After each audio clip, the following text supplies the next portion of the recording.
It's really great to have you here. And like I said, before I hit record, I mean, it's really good to see your face and put your, because we've talked a lot, but I don't think we've ever like videoed. But anyway, it's nice to see you.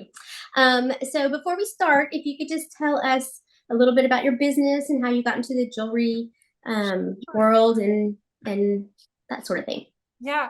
By the way, I have allergies, really bad allergies right now. So if my Oh, eyes start tearing up, it's not because I'm sad. okay.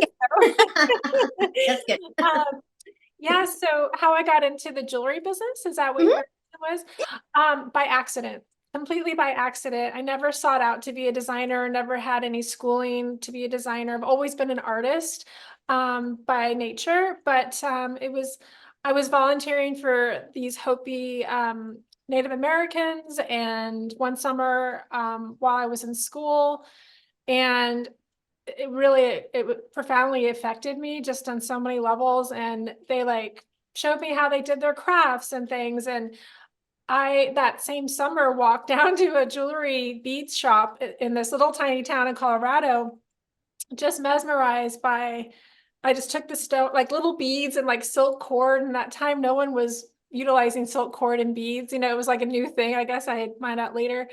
Um, Went to a park and just didn't know what I was doing. And unbeknownst to me, there was an art fair going on a little bit down further from where I was sitting, by the river.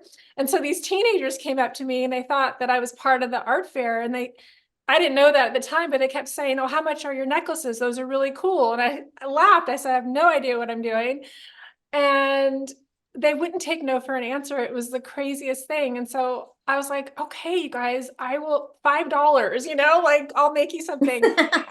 And then they brought their friends over, and I sold necklaces within hours of getting these supplies.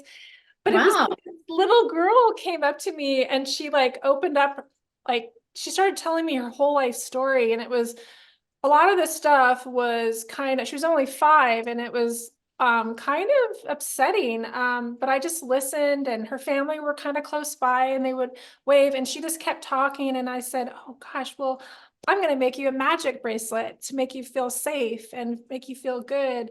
Whenever you feel scared, just, wear your bracelet just to like make her feel better." And then it turned out, that's the short version.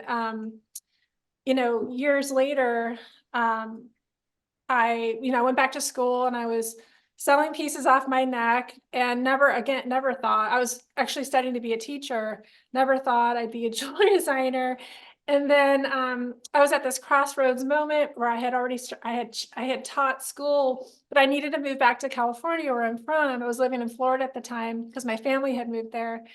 And I thought, gosh, this is a crossroads moment. I'm either going to keep teaching first grade in California, turn this into a business because people seem to really like them, or teach yoga. So I did a yoga teacher's training that summer. And my friend said, "Oh, Henry Bendel's doing an open audition for all designers in LA. You have to go." And I thought she was kidding. I'm like, "There's no way." But I went, and they ended up being my first customer. Wow. And I just couldn't believe it. So I thought, well, maybe there's something to my designs. And I tutored part-time while it was getting off the ground. And that's like a short version. Oh, and Wow. then, yeah, later on, the spiritual aspect of what I do kind of came into play further down the road. But Yeah, because your designs are they're because I know you like the gemstones to touch the skin, and so it's very spiritual. Your line of jewelry, right? yeah, so I didn't realize at the time, once I started to get busy in Los Angeles with my designs, a lot of celebrities were wearing my pieces, and I was getting all this publicity that was just literally falling on my lap. I thought I was excited, but it wasn't fulfilling me. And I had always been into spiritual things, and I went to this retreat, and this Native American teacher, we did a session, and he said the reason I was making jewelry was because I was a healer, and gemstones and crystals were my medium for healing. And so like tears were flowing, and I went, okay, I'm going to change how I do business. I'm going to pull my pieces from my showroom and stores and get to know my customers one-to-one, find out what's happening with them, and learn more about healing. And I just kind of taught myself along the way, just like different ways to make things just through practice, trial and error, and learned more about how I could show up best for my customers in that way, in that aspect. That's really cool. So you found purpose behind it, I guess, or meaning behind your jewelry, making your Yeah. jewelry.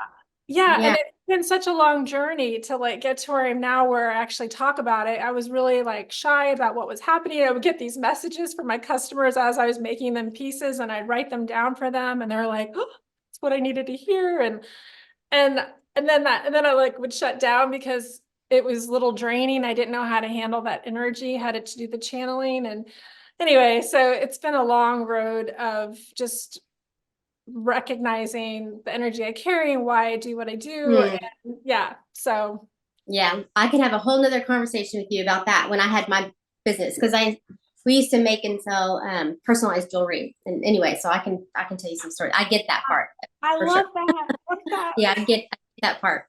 And it's a really wonderful way to connect with people, actually, I mean, through jewelry and making people jewelry. And that's what I love about it, is that jewelry, it makes you feel connected to people or memories or something. And it can be very, very spiritual and very powerful. So that's cool. Okay, cool. So walk me through a little bit about, so before you and I spoke, how were you